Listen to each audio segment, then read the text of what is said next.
going to wait to see Matt real quick before I continue.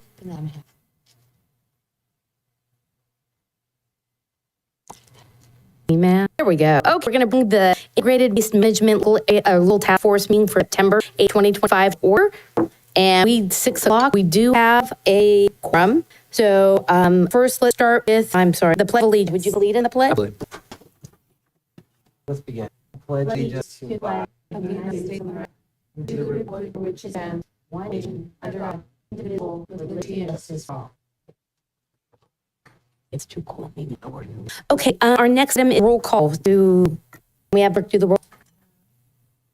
Councilmember Aranda, Supervisor Curl, Councilmember Males, absent. Do I move it?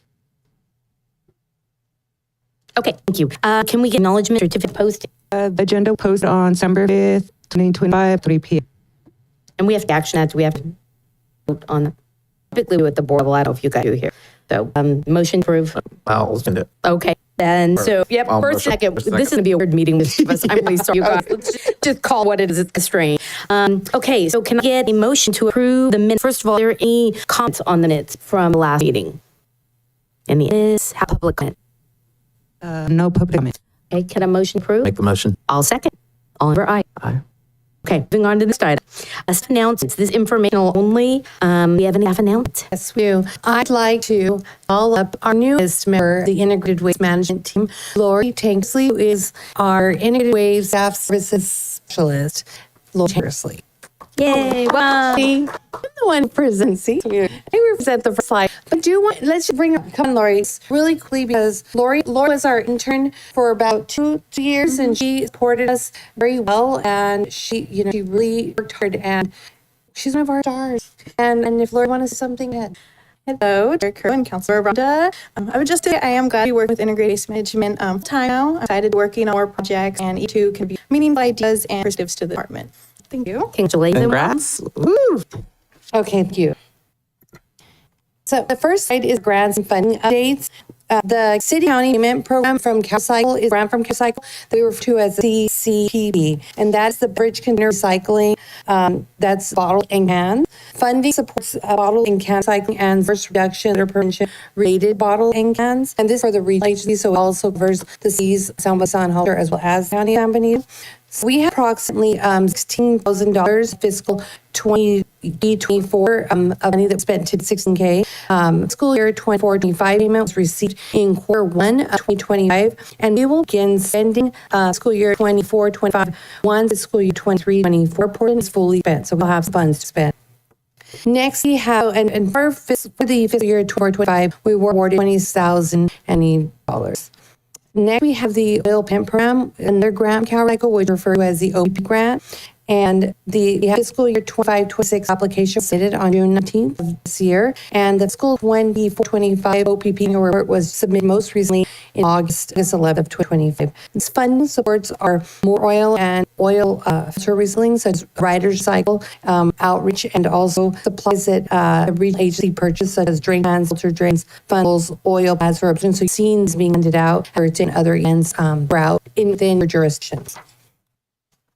The OPP 16 application that's submitted, we are anticipating the fund to be about $20,000 to $21,000, similar to prior years received. And the annual report that we just submitted in August covers all the expenditures for the OP 14 expenditure to date in the OP 15 grant.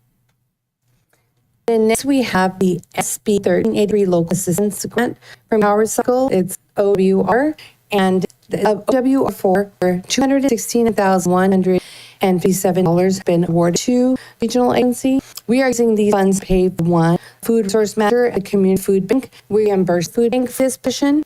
A recycling coordinator to support SB 1383 compliance for the regional agency, and recruitment for this position not yet underway. 3, some edible food recovery supplies cost for the food bank. 4, which is what something you're familiar with, is our kitchen scrap pails and organics collection containers. And 5, this also covers various education and outreach costs, including our monthly composting class. I've seen that with Liz Johnson, as we have a few more. Please could attend, at least your friends. And some movie ads have been the local theater. You can see some of our ads with a company called Book the Movie, and so it's for that as well. Next, I'd like to bring up Lori. Okay, now for past events. We've been attending the Hollis Farmer Market once a month with a different program or event of focus. On average, we engage with approximately 4 residents per event. Over the past month, we've debuted 42 scrap pails, 10, 11 oil drain cans, 12 oil filter drainers, and 4 mail extras containers during these events. On June 14th, we hosted a community cleanup at Veterans Memorial Park and collected 120 pounds of litter off the streets. And then over the summer, we've hosted several compost workshops at the Community Foundation Epicenter, the County's Resource Management Agent's office. These workshops, Kath mentioned, have been funded using the SE 1383 Local Assistance Grant Funds. We have had steady attendance at the workshops, typically for 8 attendees. And our monthly household hazardous waste collection events also continue with steady attendance, averaging 70 attendees per event. IWM staff the event in August hand out 118 LED light bulbs to attendees. Then on June 28th and 29th, we have our quarterly bulky item event at Huntsman Landfill. We had 156 attendees with 103 items recycled and 14.75 tons of material disposed of. Then on July 16th, in partnership with San Benito County Chamber, we hosted our Green Business Maker Award at San Juan Bautista City Hall. We recognized 14 newly certified and B-certified San Benito County businesses at over 60 attendees. And then we hosted our Recycle Day, August 30th, where residents were able to dispose of household hazardous waste, electronic waste, mattresses, and tires. We had 129 participants. It was a 72% increase from our May event. Additionally, we distributed 134 LED bulbs. Now for our upcoming events, we have our community cleanup on September 20th. We are partnering with Holler High School and Shear. Shear will be working closely with South Valley Community Church to support a San Benito River cleanup effort. This portion of cleanup is coordinated by Shear. This event will be held on California Coastal Cleanup Day and is focused on ensuring the way we see here is cleanup and doesn't get its way to the Monterey Bay Sanctuary. We hope to see you there. Additional events include a community cleanup at San Juan Bautista on September 27th, our quarterly bulky event on September 27th and 28th, and our month household hazardous waste on every third Saturday of the month. Our compost workshops will be held once a month the remainder of the year to our SB 1883 grant funding. Works will be held at our May Hollister. We love to get your report and spread the word about our events, and we thank you for attending previous event and mixers. Thank you.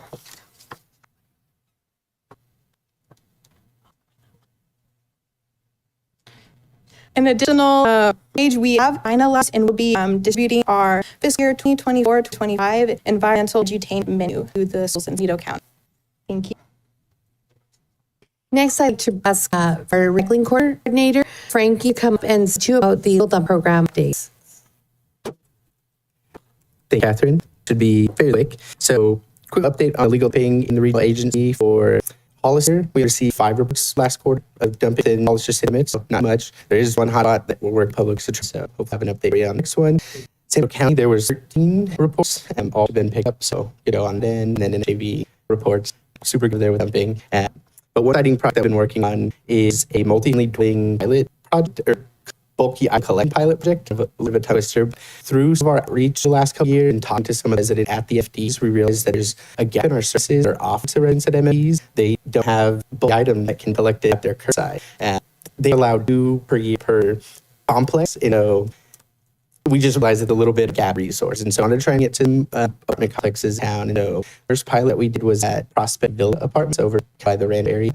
Connected with some property managers to them, and they were very cool because it's something that they see just throughout the years, people leaving items, bulky items, either people who don't live there outside the trash bins on their property. And so in order to address a little bit, we partnered with GT. If we have the team come through after residents set their items on curbside to swing and pick all up. And it was about 45 minutes of the technology being out there, and they were able to pick 20 bulky items ranging from TVs, couches, water heaters, stoves, mattresses, frame, units to put it in. We're on top of it and getting it out there. And so in an hour, they got 21 items that are not going to see on the side of the street. Don't have the money and get them on the back end. And so shout out to Technology for make it happen. They live in and just ran it, and we're headed to bring to this complex, which is the show apartments. So we're going to see how that goes, and we can keep off to more conferences in the chair. I have a meeting next week to talk to the residents, see how long I'm going to need to set everything up. But once we do a date, we'll share it to share. But it's really exciting, these proactive approach to keeping the bulky items away. So, 20 bulky items in one facility, that's huge. Totally. I'm hoping to see a number of increase as we go along. I feel that we get to everybody that wanted to get some of this stuff. So just being more on top of the communication with the property manager to make sure we're in the word out for them will be so helpful. The next one we're doing, property managers are very, very involved in looking into it. Moving on to the last update is something that's kind of ongoing is cart hanger distribution to also promote bulk item pickup, but this is single family building. So we've been going to different neighborhoods throughout town, hanging the cart hangers on religious that just bring people's attention to the fact they have these bulk and pickups out the year. 3 neighbors that we got to the time were Santana, new development off of Outside Hospital Road, and then development right across the street in Speed. Time we kind of focus some of their development because we figured that's where some of the newer folks from out of town be moving to, and this might not be up to date with all of our resources, services, and so that's been going well, but we'll be continuing that in the future well and informing you more up. Thank you. That hanger distribution was so successful. It was in office. Before they got back to the office, I think I had 15 phone calls. So I'm telling you, it's working. And we love it. And Frankie's very modest with you about the empty get and pilot pickup. He's been asked to present this in other meetings to as a model for other communities. This is just another way San Benito County is being a leader in the work that we do. So kudos to all of the IBUM team that's working on this. Next. Okay, so now we're going to move on to announcements from us as members. Any announcements? Announcements. Okay, I have one. I was asked with my CSAC, I'm on the California Association of Counties, and Emily from Platte County reached out to, actually, I don't think it was Emily, it was Bon Gore, supervisor in Placer County, reached out to me. We have a meeting on Thursday in Sacramento, and they asked me to come and do a tour of Western Placer Waste Management Authority in Roseville. They've asked to do a tour with them on a recycling program. And so I look forward to touring and learn what's done and bring back the information. If you have specific questions that you would like me to ask, keep an eye out on, would help you, please feel free to shoot me an email telling me some key things you want me to look at or to question. I will those questions and try and bring them answer back. I was really excited to be invited because the recycling is ongoing issues with S1383. It'll be interesting to see what I got out of it. So that's all I have to report on. So we're going to move on to, so sorry, I'm flipping my next page. I love that it's not there. It's not there. No, it's not up there. So this is time public comment, anything that is not on the agenda. So this is Integrated Waste Management Local Task Force encourages all participation at the meeting. Welcomes your comments.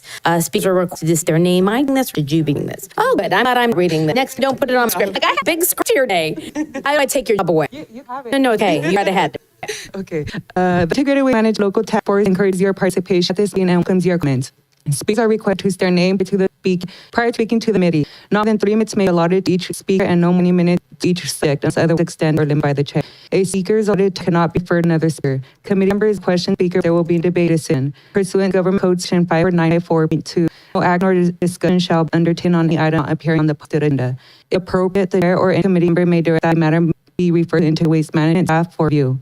If you're participating in Zoom, like the participant have make the raise hand icon. If you're using a phone, star 9 to raise your hand. Where turn arrives, you'll hear that have been unmuted. At this time, state first name, last name, and can you read in for record. And we have no public comment. Okay, thank you. You did a much better job than I would have. Okay, so I'm going to move on to consent. Do we have any public comment on consent? Or first of all, is there an item you'd like to pull? Do we have public comment on consent? No consent. Oh, sorry, there's no consent. My apologies. So we're going straight to presentations and sessions. We'll receive a presentation on Recology, San Benito County Quality Update. We'll start. I'd like to bring up Adrienne Zoon, who is the Recology Zero Waste Manager.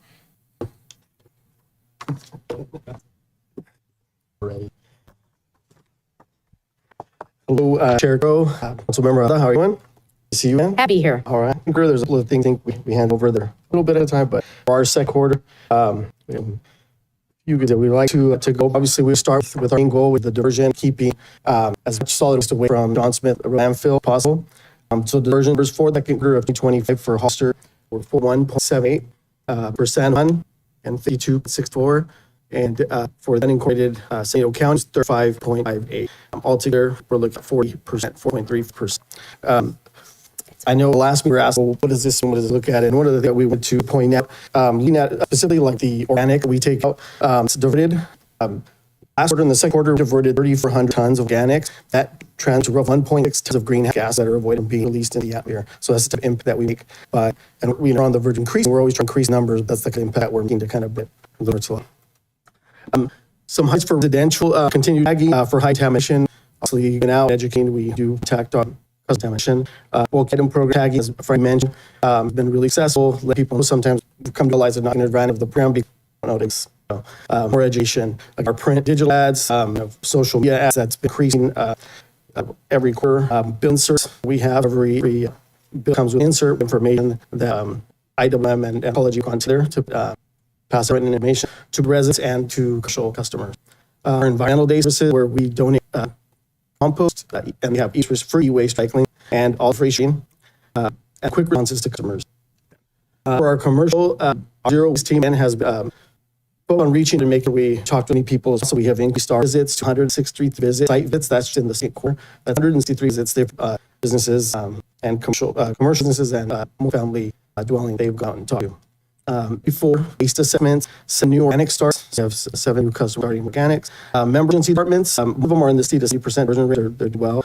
We can get more in range. Again, with 80, 18, 20s compliance at 100% right now. Then the S13.3 is the big focus. Continue compliant, helping businesses understand that it's here and we get going. Our soil 70s and organics pilot.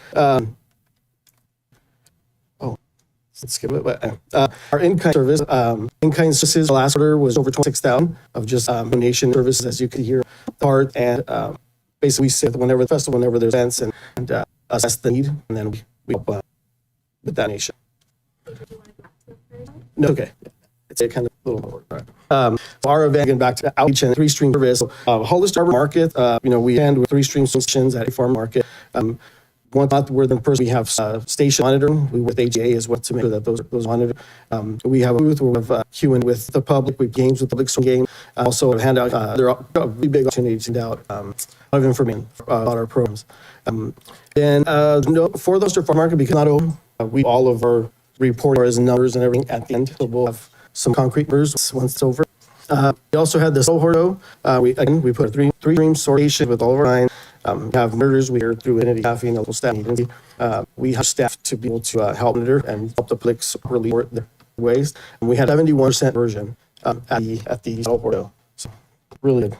Our Earth Day, the post contest award ceremony. We had our gallery set up. We're excited about our gallery and had every one of the contestants art display for the gallery. We tried as many people out as possible. Where we're calling trout so people can see the community and see what the pool will look like in person.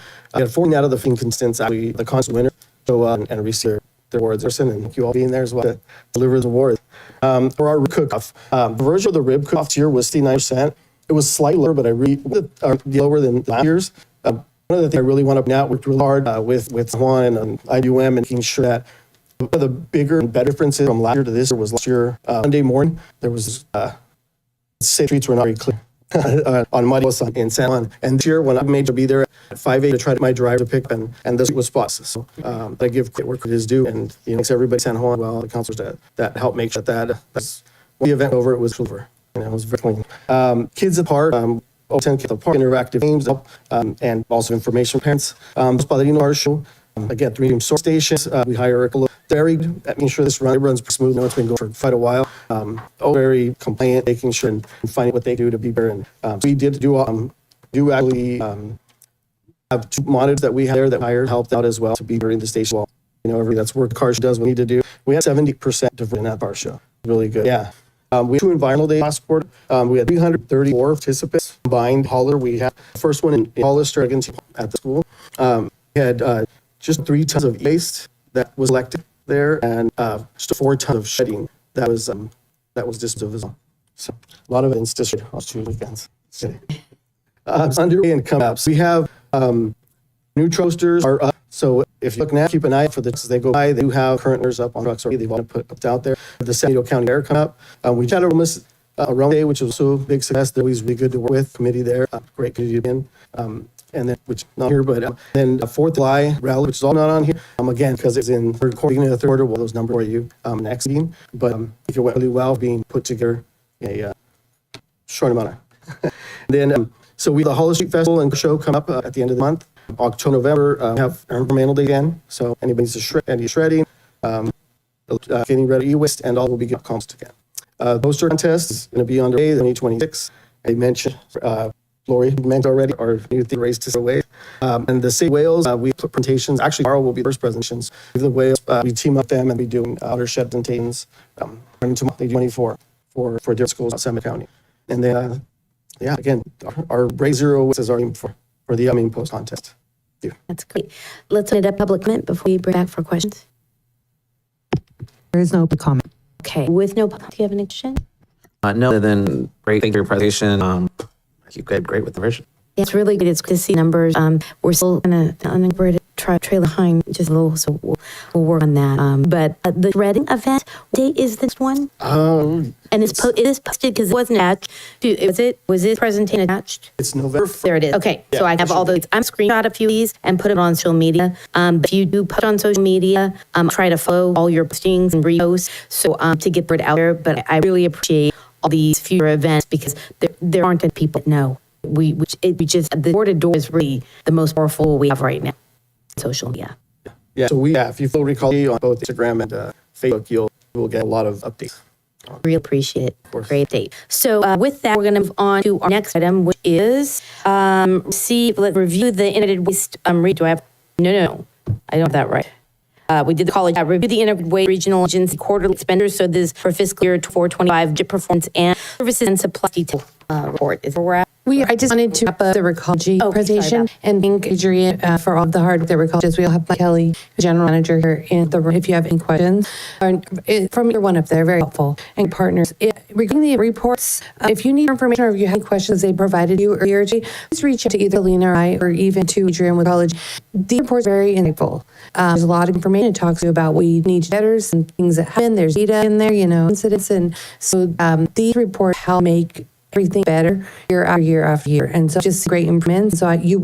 And also the 2025 Art Poster Contest winners are here at the table and the ends meeting we're celebrating 3 of our birthdays with a snack and you can let them in. Okay. All right. Now we're ready to move on. Okay, so now we'll move on.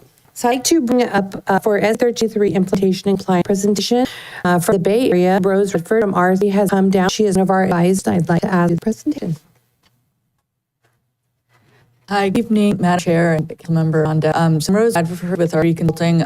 I'm the primary consultant, but so did our team of consultants. And we've been working with for the past 4.5 years. We do only solid waste and we only work with local agencies, so always on our side. And we work statewide. And so we're able to advise you all on the trend, what's happening. The subject of this presentation, not subject to everything that we do with you all, is SB 1383. This is a really rich subject area because SB 1383 sort of touches all aspects of solid waste collection. It is a very comprehensive statewide law. I'm going to be giving you a little bit of information about how the law affects you currently and so will affect you in the future. The main components of S13.3 that affect you now are edible food recovery and then the procurement requirements. And then I'm going to go through a little bit more about what coming in the pipe. The greenhouse gas emission reduction law, and it focuses on organics, and that is yard clippings, vegetative matter, as well as food scraps and food oil paper. You're probably familiar with this because recall the agreement already includes collection and recycling of these materials. So you're ahead of the game already.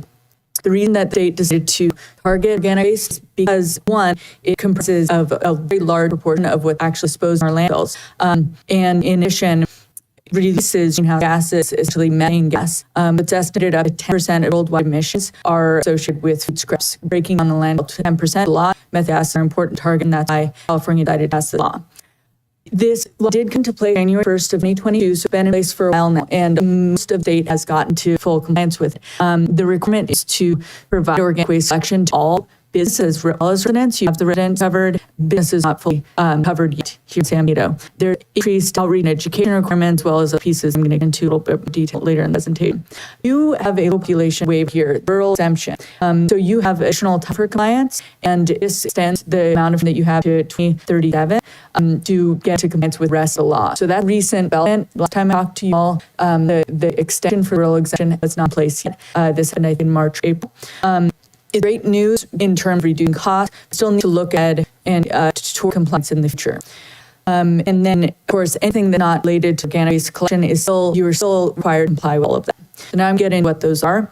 The requirement is to cover as much edible food that would otherwise be disposed as possible in California. The covered janitors are businesses, so we're talking about restaurants and large grocery stores. They are required to set up contract with a food recovery organization. They can't intentionally spoilable food, and if they are generating it, they have to donate it. Also have increased record keeping requirement. And of course, this is because first you want to reduce the amount of waste that you produce. And the next mandate, suppose according to the hierarchy of solid waste diversion is to feed hungry people with the food that you need, the other going away. So San Benito WM has done a really good job of identifying the tier 1 and 2 generators who are now all covered by the law and making sure they're aware of those requirements. Also being a very active partner with Food Cure, the community food bank, and helping them get into clients in terms of the record keeping and having a contract, all of those details. The law is very detailed. So this is really a slide for the general public. If you're listening to this presentation and you're curious about the requirements, WM has a web page, and so you can scan this QR code and you'll get directly to that. And that goes into full detail. The next topic is procurement. So there's two aspects of procurement requirement. One is to support the products that are produced by all this extra organic waste that is getting diverted. You do not need to comply with that because you have the role exemption, and so eventually that's going to be very expensive than when the rural exemption is. For product procurement, you are still covered by, and so this applies to the county and both cities, and you're all required to purchase essentially any products that you purchase have to be recycled content and recycle up to a certain percentages that I have another slide about. So the law is very comprehensive in terms of bringing exactly what those paper products are. For print and writing paper, it's at least 30% fiber waste, those consumer waste. There are some limited exemptions, so if you are not able to find a product or if it's significantly more expensive as recycled content, you're allowed to purchase an alternative product that doesn't meet the requirements. You do need to keep track of the reason why you purchased every single product that does comply with these requirements. Recycle is actually receiving Excel sheets that list every single purchase and the recycled content percentage for each purchase, and it also includes in why. So this is a huge step up in terms of record keeping requirements, and we're seeing that CalRecycle Tree is expecting to see every single product accounted for. Labor law, which is still incorporated in S1383, goes into a little more detail about other individual products. Not going to go through each of these by name, but you want to have your purchasing policies apply, and also there's a lot to keep track of, especially when purchasing tends to be conducted by each department separately. So you need to coordinate with each purchase which are located within each department. Before I exit what you have to do now, I want to emphasize that CalRecycle is very clear that they are going to be auditing compliance for every jurisdiction throughout California within the first 5 years of SB 1383 implementation. And so you have about a year and a half left. You're going to get a notification of your records that show that you comply with the law. And this can be a pretty significant effort because they are also looking at records going all the way starting January 2022. So Adrian mentioned during his presentation AB 1826, and you have full compliance with AB 26. AB 341 was the recycling equivalent, also still applies to San Benito currently. As 1383 just takes it a step further and requires all generators subscribe. It still allows waivers. We've worked really closely with staff to establish a waiver program. You already are ahead, and you have a form and procedure in place for that. In 2027, you will be required to step on reaching education. There's a comprehensive list of everything that's to be provided annually, and it's kind of check the boxes endeavor for recycle. Route views and contamination monitoring is something Adrian mentioned in terms of the contamination tagging. AB1383 requires it to be sort of like a week-long audit, and you do random sampling and comply with their expectations for route audits in general, and so you need to put something in place for that. The container color and labeling requirements, so compliance with being sure each container, that means parts in the residential sector and bin, all have like a label that says what put where. The composite mulch procurement, which I mentioned already, is an extensive portion of the law. You essentially purchase composite mulch. Then, of course, you need to up all ordinances then. There was an initial effort on ordinance dates for everything you were covered for currently. You need to incorporate the rest of the requirement. And of course, recycle is also expecting enforcement and out likely through an MU similar to the MOU you have for edible food recovery. And just want to note, although throughout the state, we've been reviewing the, how to get in compliance. We are really like have these programs in place. It's just not written to the letter of the law precisely, but just warning that sometimes we'll see very high rate increases associated with getting in full compliance. You do have immediate next steps. The SB 1383 local listening grant funds, the grant amount that you receive is really generous, and you running out of time to use that grant money. You don't use it, they'll need reimbursed back to the state. And so identifying the best ways to use the fund, move forward, to also further your compliance status, prepare you for the email from CalRecycle and the letters you'll be receiving is really paramount here in the next year and a half. You should also be considering what this looks like for the franchise agreement that you have with Collie. Collie is an excellent partner and can be a driving force getting most of these, especially the collection-related requirements moving forward effectively. Also very experienced because they work statewide, and so have these compliant programs already in place as well. So they have a model to work off of. And finally, as I think, I could talk about paper product procurement all day, but I think that would probably bore you. The reality, though, is that it's needed, and it's going to be a really expensive effort to get all of the paperwork in place at work. And I pose with that, please let me know if you have questions. Okay, let's open it up. Public comment questions. There is a public comment. Question. Yeah, actually, I have a question. With our recycle forming that audit, what penalty may apply if compliance not met? Yeah, it's $10,000 a day. Okay. I think that I have just A great question. that hits pocketbook, which hit home. I don't know if I should ask you these questions or if maybe Celine or staff may be able to answer some of this. Can you kind of tell me what we've been doing at the county level to prepare for cost increases, and are we doing a centralized documentation of our purchasing? Has that even started for being the document? Are we actually documenting all the way back to 2022 purchases? This time there has not been any documentation on the purchases. We can report working auditor, but it will be a lot of staff time to Right. that. So we had some initial discussions with the auditing department to kind of prep and prepare us for what's time we should be in compliance at the point, but more discussions to occur. And I hope that with new CO we can really come up with a solid plan, not for the county, but for cities. Yeah, I just see there's going to be a large cost increase on our end, and I'm trying to think all the budget cuts that we're going right now and all the staff issues that we may encounter. This is going to be really tough for us. But with a $10,000 penalty day, we need to be proactive and make sure we get up to clients. Do you have something updating the board of supervisors or either the city council? Either city, do you have future updates coming to NES? We have none scheduled at this time, but we can certainly make presentations for the calendar year to set that share these dates. Just feel from when I report out on this, it's not going to have weight. The biggest thing, God, is your question. If we come with this $10,000 a day, come on. So if I can't do with how important this is, we actually focus on this, we're going to be hit pocket big time. So anything I can to help support that, whether attending the council meetings and being supportive of trying, I'm on our agendas. I really think at full council level and board level, it would be just as a reminder of where we are, and we're going to have to go back to document-wise. That concerns me if we're going to go back 2022, and we don't have that tracking in place right now. Am I off base in this, or I'm just seeing this as it's a bite if we aren't careful. Yeah, I do think we should have presentations sooner than later, and we will coordinate our team to try to get those in the next 2-month time. And with that grant fund that we have right now, I know that there's personnel hiring issues right now. Have we fit alternative? I know we talked a little bit about me having an outside contract person. Would they be helping you with these compliance measures? Is kind of position or Exactly. With the grant implementation as well as overall SB 1333 implementation. And so I think at this point, with the Grant County discussion, I think we need to start looking at our options of sending this money. And so we do have an existing contract with our three. I think that could be a great alternative. We already have being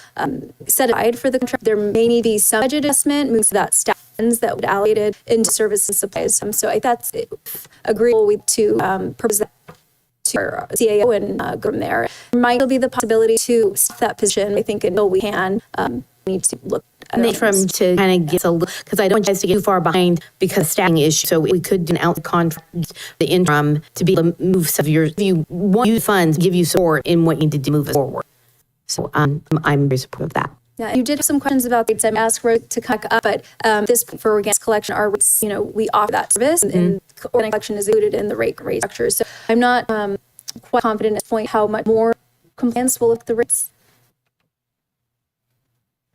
So what we need to do to get the impacts, I think one, you really only want to start incurring these costs when you're subject to the law. So really looking at what your collection service contract includes, then that's the cost the ratepayer is paying for currently. And then what is the additional ask on top of that? Really, wouldn't recommend probably doing large increase for the collection related programs until you need to apply them. And we can talk further. I think we've been really proactive and ahead of game already. So we're talking 2037 for the rate. I would say that the majority of the rate increases that I've reviewed for the programs relate to additional truck purchases and improvements to facilities and sometimes citing new facilities. Because you don't do all that, we're really talking about improvement around the edge of existing programs because your radiology cleanser contract was forward-looking. Well, kudos to forward thinking. This is a lot of forward thinking, and a lot of it had to don't really know the long-term cost of what it's going to, especially when you're trying to do organic everywhere. That's it's going to be a challenge in our rural areas. So I appreciate the presentation. Do you have any further questions? No questions. It was a really great presentation. A lot of information in a short period of time. I have to tell you, really good and concise presentations. I would love to have had that skill when I was a part person. Okay, with that, that moves on to, I'm sorry, the paper one. I do apologize. The one you handed me to have that one wasn't one. So going back to my online agenda. So now we are on number 3, which is review, unless something to add. We're good. Okay, now we're going to review of the regional NC quarterly expenditures. So we're going to do fiscal year 4-5 budget performance. I'd like to bring up the Greater West Manager Lisa for the presentation. Thank you. And we have hard copies of all of this on all these things. Thank you for blowing up. It's so hard to read. Good evening, local task force members. Today I'm inviting you with a summary of regional agency expenditure to date, fiscal year 25-26, which began on July 1st, 25. This presentation is part of your quarterly review that outline the regional agency sharing agreement. This little task is to review actual expenditure at least quarterly, make recommendations to the governing bodies and any actual or anticipated over expenditures. This slide for you provides a comparison of budget expense for an approximate total of $1.7 million to actual expenses to date at approximately $109,000. You have even provided with good copies of the detailed general ledger report and the budget performance report pulled on Friday, September 5th by our staff service specialist, Esmeralda Gomez. These reports are all attached to today's agenda. Separately provided a printed copy of an additional budget performance report pulled today, September 8th, that include revenue of this 25 request is made at last meeting. Printed copies of this report are available for public at the table of the dais. Moving forward, this is the budget performance format that we will provide as committee in addition to the detailed general ledger report. As the regional agency revenue, $562,200 was budgeted, include various grant awards to the regional agency in addition to household waste and recycling payments for colleague. Miscellaneous revenue list here at $1,000 include the Mattress Recycling Council legally dumped collect initiative payment that we receive each year. You'll notice the revenue numbers on the report you're seeing are larger than this listed on this slide, and is for the reason that we also include the payment that being made to the regional agent or to the county on behalf of the regional agency. In revenue received, we have the regional agency deducted for grant or program-related expenditures. In other words, cities and county would be billed for any associated cost. And this concludes our quarter expenditure update. I'm happy to answer any questions during the reports or the presentation. Okay, before we do that, let's open up to public comment. There is the public comment. Okay, seeing no public comment. Any questions from the reports? Questions or comments? My only question is, I like this because I know how to read these reports. Have you had any, do you have any problems with reports and being able to go back to just using, instead of doing that big cell? Has this worked better for you? This is a lot better for us. It's a lot less time. It doesn't take much to run these reports. Whereas before everything's being done annually by Portsmouth. Yeah, I'm sorry that you had to do that. I still have, I want to vend it a little more, and if you have more questions, I will chat to you guys directly. This makes complete sense to me. And then as the county moves forward with encumbering committed costs, I think we're going to be able to see where we have budget versus our committed costs and our actuals. So anywhere we have, not they fluff, but anywhere with uncommitted costs, you're going to be able to have better streamline of understanding we have them available if we do run over budget. Because now, looking at this, you guys in we should be. So, I mean, that's what I see. Do you have any areas you want to highlight from this that you are concerned about, or you? No area of concern. I think we already discussed the SC33 grant, because that is a concern, but I think have a plan to move forward. Oh, I really appreciate, and I appreciate all the work you guys into being as transparent as possible on this. We're still kind of going through a little bit of a transition now. We have a new CAO, which everybody knows, and you guys are your new city manager, and it looks like we'll be getting a new city manager for Hollister. So as we move forward with this, if you do you bring city managers together with CAO and any separate like? I requested at the last TF meeting, I believe Councilmember Flores has to meet with the city managers, staff to discuss more of their city goals, specific city goals that they have for programs, how they can help support us and spread word to residents. So perhaps once the city manager role Hollis is filled, we could coordinate that meeting. And if you need support in that from this task force, you need one of us, please reach out. Just let me know if you're having any issues, getting that. Sometimes it takes a little nudge to get people who want to meet and understand the importance of what we're doing. So, and I know there's a lot of important discussion and decisions to be made at not just the county level, but city levels. And so we want these discussions to be lost, but we recognize that there are big decisions. My challenge is I feel like so much information to try and do update at, like we normally do a quarterly update at the board meetings of our mission committee that we sit on. There's so much information here. It'd be easier if we just did meeting as Councilmember Morales suggested. It's direct them to the city manager and the CEO. I think that'll give you guys a little more support. I'm trying to like nudge the importance of all what you guys are doing. So thank you for everything that you guys have done. This was a great update on FU 1383 and when the extension actually happened. That, I believe, was first, we heard about a potential extension. I think it was November or December of last year. But then I think it was officially adopted in April or March this year. It's really, because I just don't see how we've done it. Even at 2037, it's like we've got a plan for it. It can't just get on the road. We've got to be, especially if we're having to do documenting back to 2022. I'm just looking at, and then outside, RAM audits, that's going to be fun. Lots of fun. One of the things we all mentioned about S1383, we've these grant funds right now to fund staff person, but I feel pretty confident we could look at numbers later.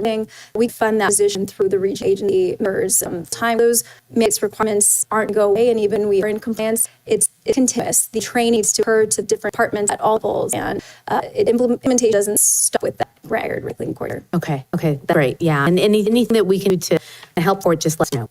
Okay, but great date, really good update. I'm sorry Laura's in here. We'll make sure that share our notes. I have some notes. And there will be a report as well on the CMAP UTAP too. Yep. So, and then you mentioned we're going to give a presentation, suggested we should have a presentation social. You guys will hear it again. I'll hear it. And I think in the presentation, that was a short and concise. SB 1383, she did a phenomenal job. I'm sorry she's going to be left. And to do that little update would phenomenal for each of our councils. It was painless. It was painless. I think we need to add to that your question about the penalties. If we end that, you're going to get some mention. Or start with and end with it. So you start the attention number, do the presentation, and remember, it is $1,000 a day on command. Yeah, and I know for San Juan, I think we have $10 a day for every day we. Yes, we don't. Add in any goals. Anything you'd like to add? No, thank you so much. Appreciate all of your input, and thank you. Okay, and with that, if we nothing else, because we nothing else on the agenda, is there anything else from staffers you want to add? I'm seeing Steph. We'd like to invite you to celebrate birthdays. Mine tomorrow, as soon as the 17th. I think July's just passed, and then Lori's on the 26th, so we got a healthy snack, right? Plus it is, and so we want to celebrate you, so we have a healthy snack. Okay, thank you. With that, we're going to adjourn. Thank you so much.